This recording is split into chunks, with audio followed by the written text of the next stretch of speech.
Panjang itu, Ustaz? Iya, ya panjang jarum segini. Oh, diambil. gitu ya. Apa kebetulan bisa diambil. Tapi ada yang nyantol di sini. Akhirnya tak suruh ke dokter operasi kecil untuk mengambil jarumnya. Oh, Karena keluar memang, tapi cuma nyantol di kulit ini. Kelihatan jarumnya. Berarti secara medis bisa dilihat ya, Ustaz? Assalamualaikum warahmatullahi wabarakatuh.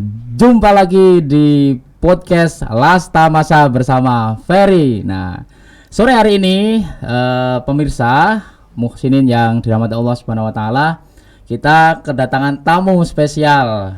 Beliau adalah Ustadz Sunarko Cahyono. Beliau adalah Ketua ARSI ya, Asosiasi Ruqyah Syariah Indonesia. Bagaimana kabarnya Ustadz? Alhamdulillah luar biasa ya Ustadz.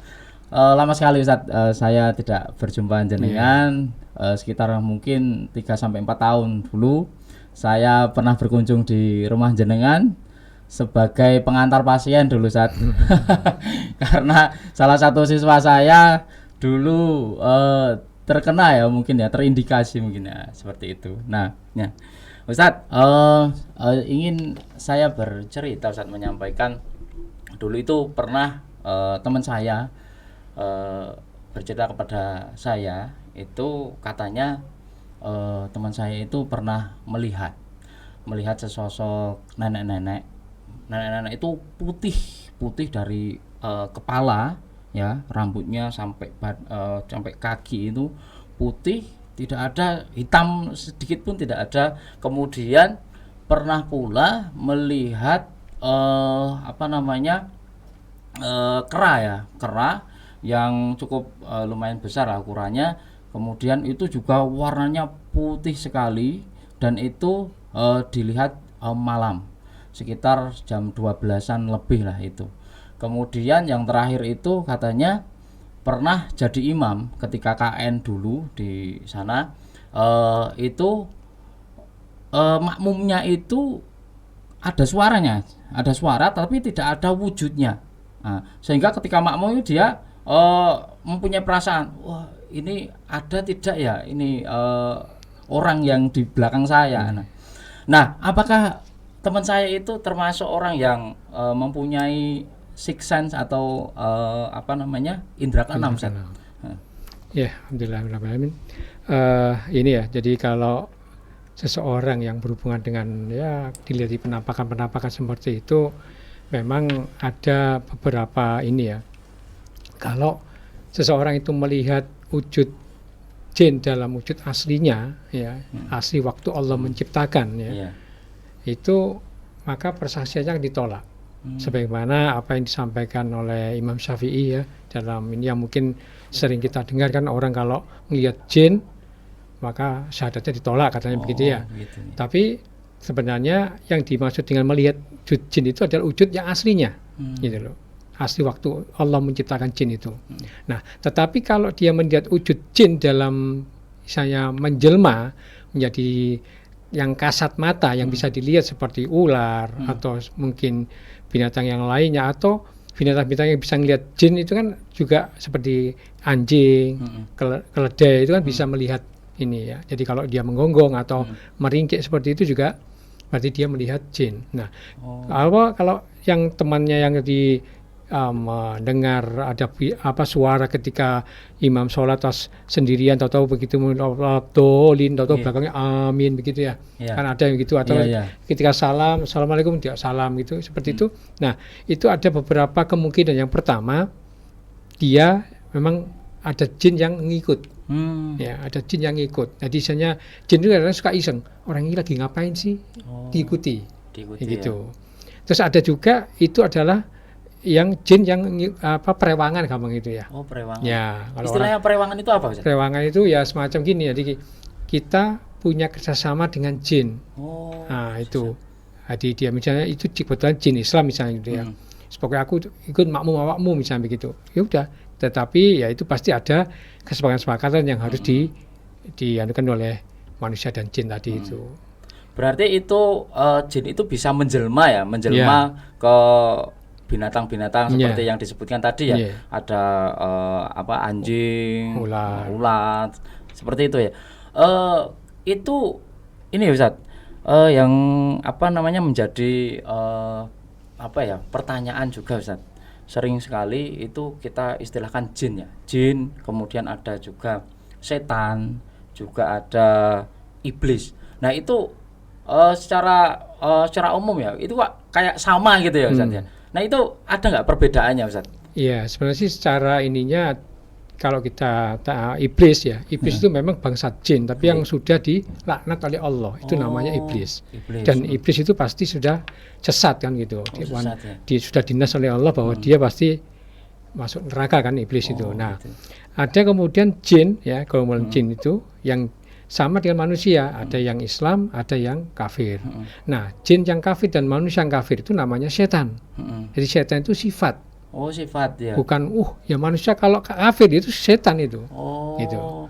Jadi kalau ada jin dia kafir atau manusia juga kafir itu setan namanya.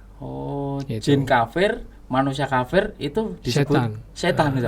Makanya kan ada di dalam surah An-Nas itu yuwaswisu fi sudurinas minal jin natiwanas. Jadi setan yang baik berwujud jin ataupun berwujud manusia. Begitu gitu, ya. Berarti kalau berwujud tadi ya berwujud kayak apa namanya menjelma itu jin ya Ustaz ya? Ya, jadi kalau menjelma itu maka berlaku hukum penampakan. Jadi kalau dia itu kita tusuk ya mati. Mati? Ya. Itu. Berarti kalau kita lihat kemudian kita berani gitu ya, berani menusuk itu bisa mati? Iya. Kalau dia menampakkan dalam wujud penampakan, kasat mata misalnya gitu.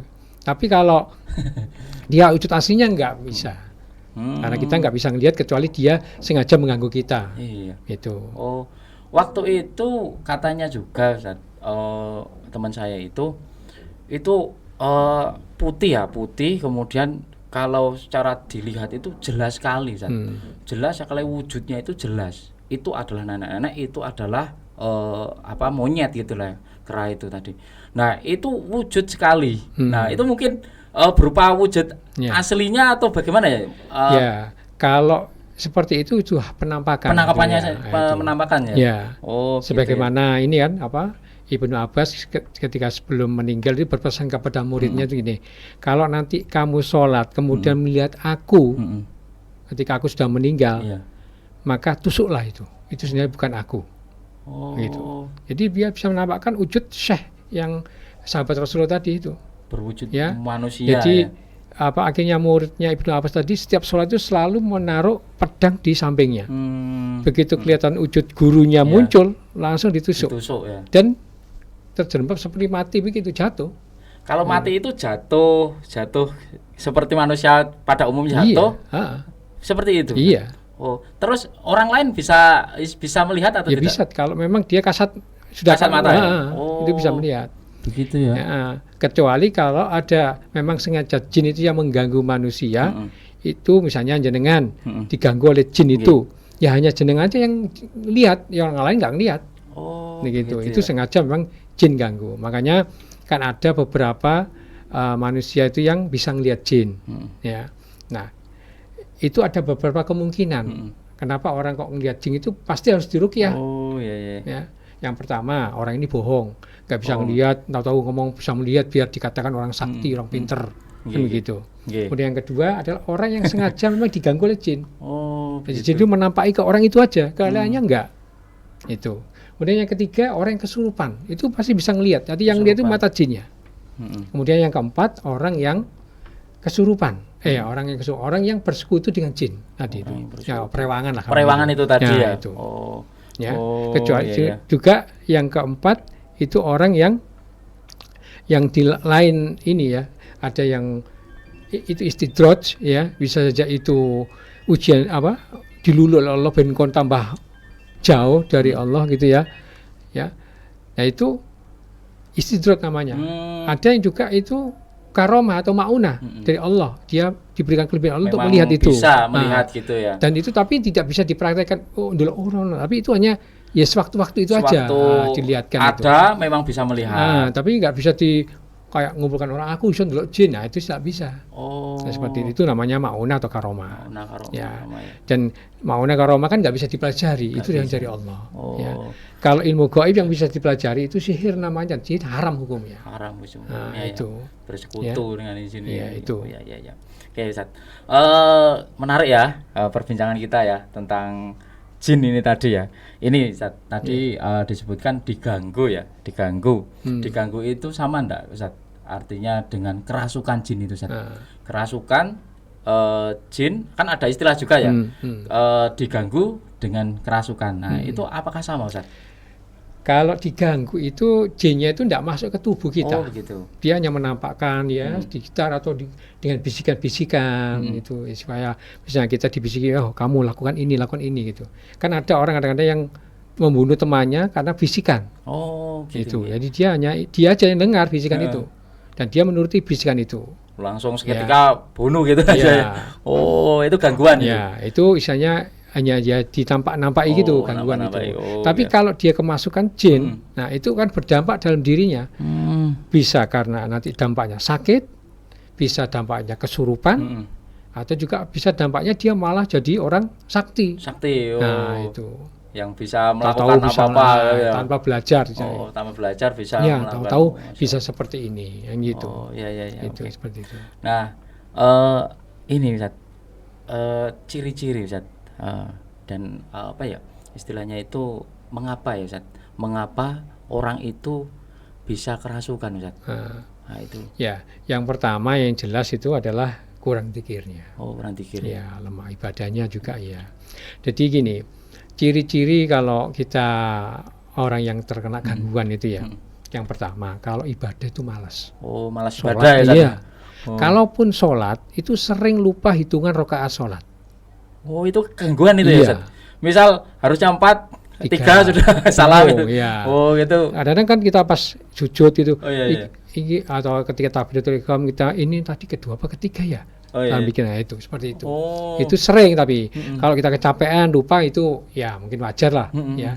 Tapi kalau sering ya itu kita perlu waspada seperti itu. Waspada. Ya. Oh. Kemudian juga kalau makan banyak sekali tapi nggak kenyang-kenyang.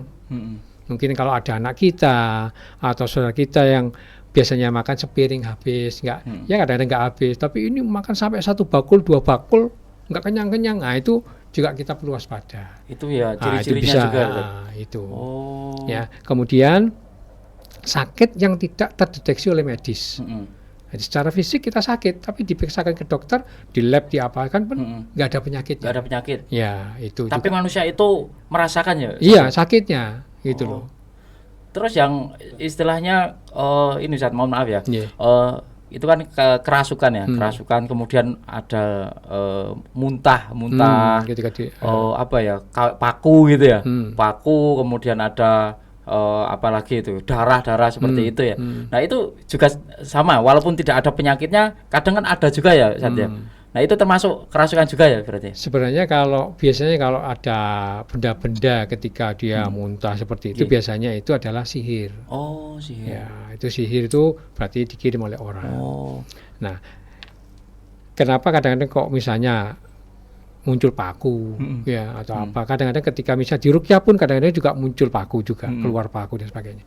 Ya itu semua adalah dari jin semuanya. Dari jin Gitu loh. semuanya. Ya.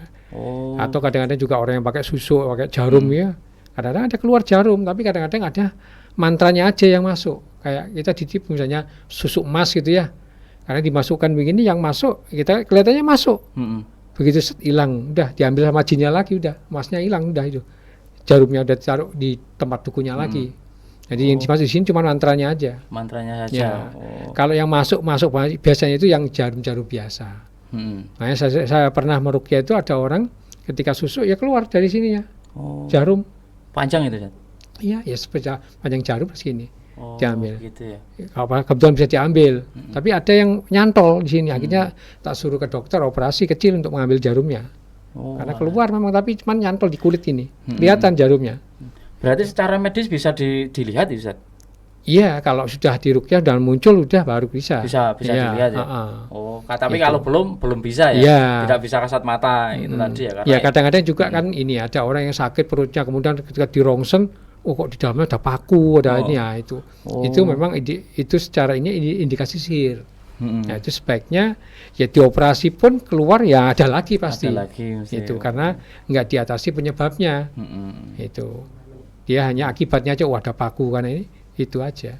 Jadi mau muncul lagi gitu. Oke, Ustaz. Luar biasa ya, menarik sekali perbincangan kita, Ustaz. Ini Ustaz, tadi kan ada sihir-sihir itu ya. Berarti kalau kita bisa katakan ya, jin itu bisa diajak kerjasama ya, berarti dengan manusia. Kan tentunya yang mengirim jin itu ada manusia.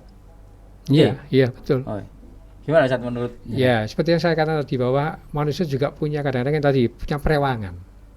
Ya perewangan misalnya dia sudah kerjasama dengan jin. Nah kerjasamanya itu kayak apa? Itu kadang-kadang kita memang jin itu ingin buat akses bisa masuk ke seluruh turunan manusianya itu. Misalnya, seluruh turunan itu. Jadi misalnya Ustaz Ferry-nya misalnya punya perjanjian dengan jin gitu, gitu ya. Maka dia akan menurun otomatis ke seluruh turunan jenengan, anak jenengan, nanti anak punya cucu, semua nurun seperti itu. Sampai putu-putu. Kalau kita nggak mutus hubungan ya terus. Makanya kan ada jin masuk karena nasab, karena turunan itu tadi. Iya. Ya. Oh, sampai seperti itu ya Ustaz ya. Dan dampak yang kalau kita ini bersekutu dengan jin tadi itu yang sebenarnya sih secara ininya ringan mungkin, tapi kalau kita kan berat, yaitu nemeni jin di neraka. Ya. Karena enak cuma nemeni aja tuh.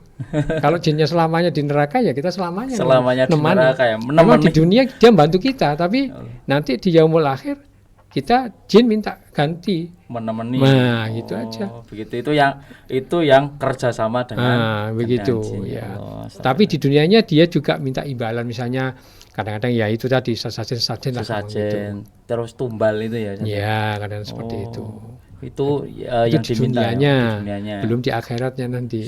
Ya, itu. Oke Ustaz. Wah, ya luar biasa. Ya Allah, astagfirullah. Jauhkanlah kita dari gangguan jin.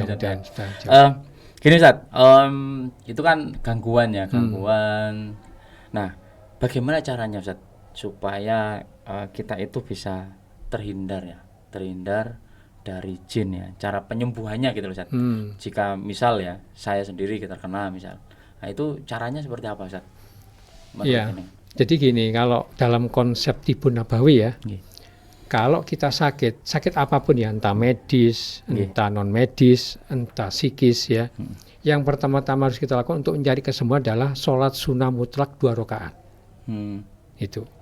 Nah, jika dengan sholat sunnah 2 mutlak 2 rakaat itu belum Allah memberikan kesembuhan, baru ruqyah.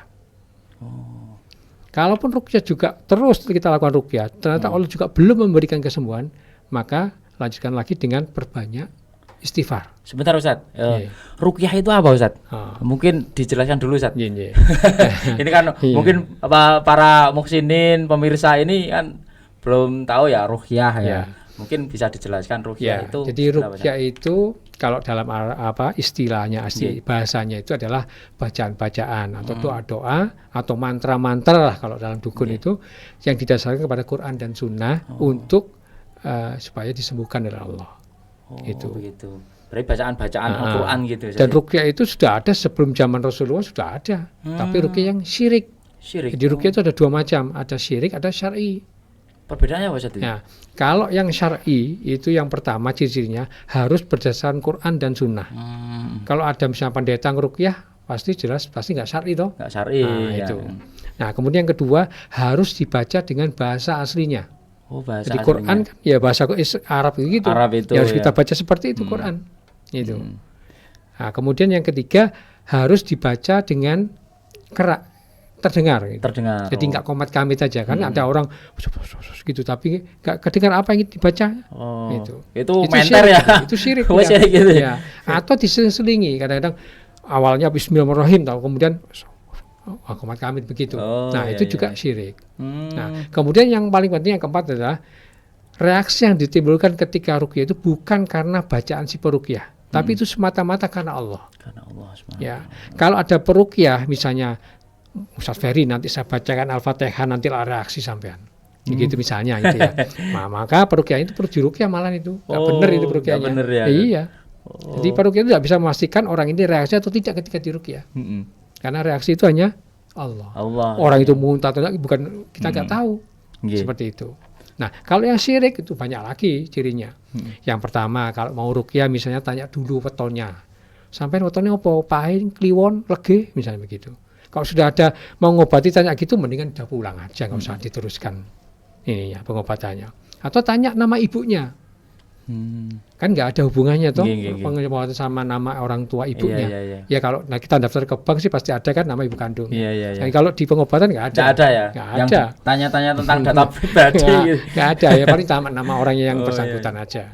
Itu. Kemudian disuruh membawa benda-benda tertentu.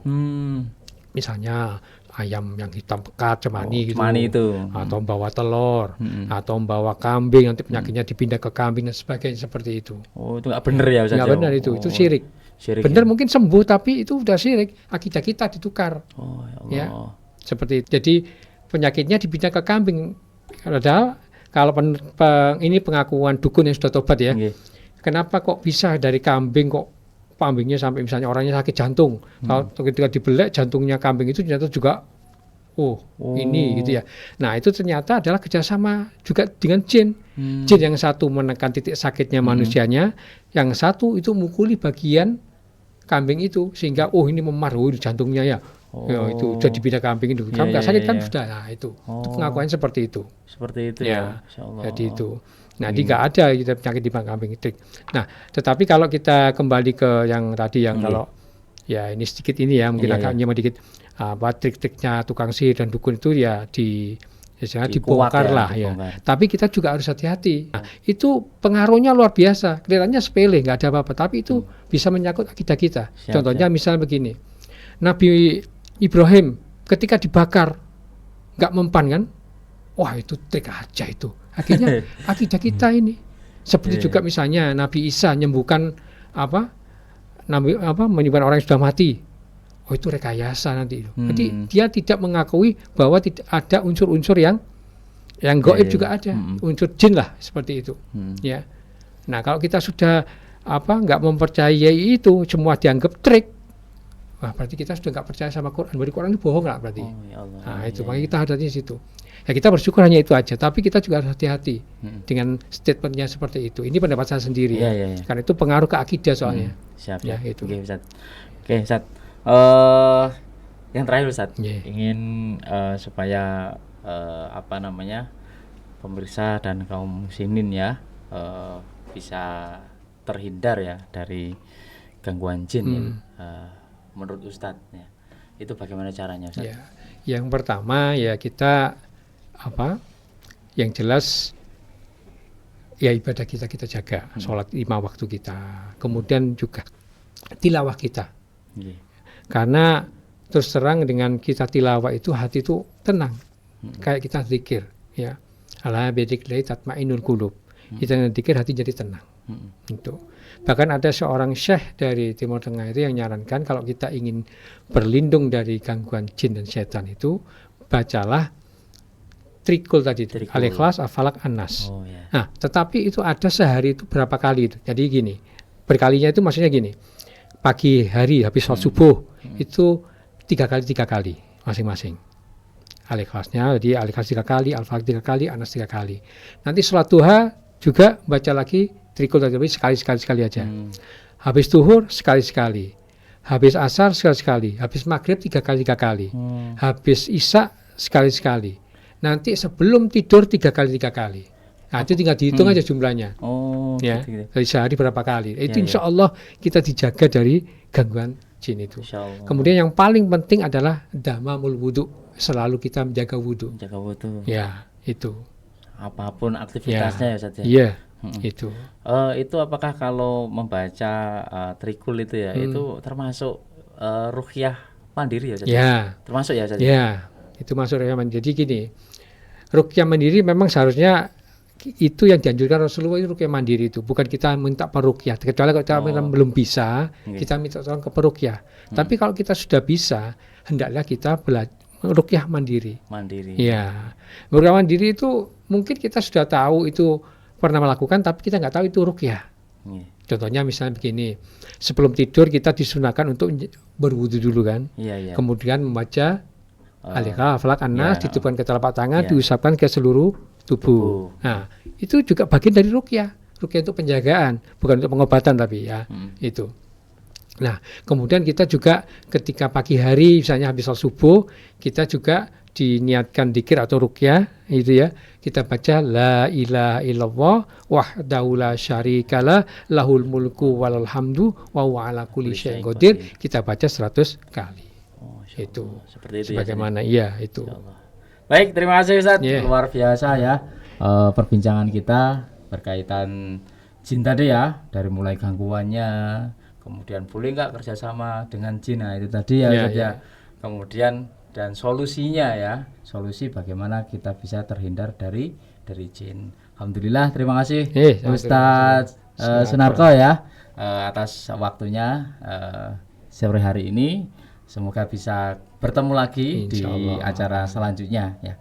Baik, demikian podcast Lasta Masa kali ini. Jangan lupa like, subscribe, dan share. Jangan lupa nyalakan loncengnya. Dari saya, Ferry. Wassalamualaikum warahmatullahi wabarakatuh.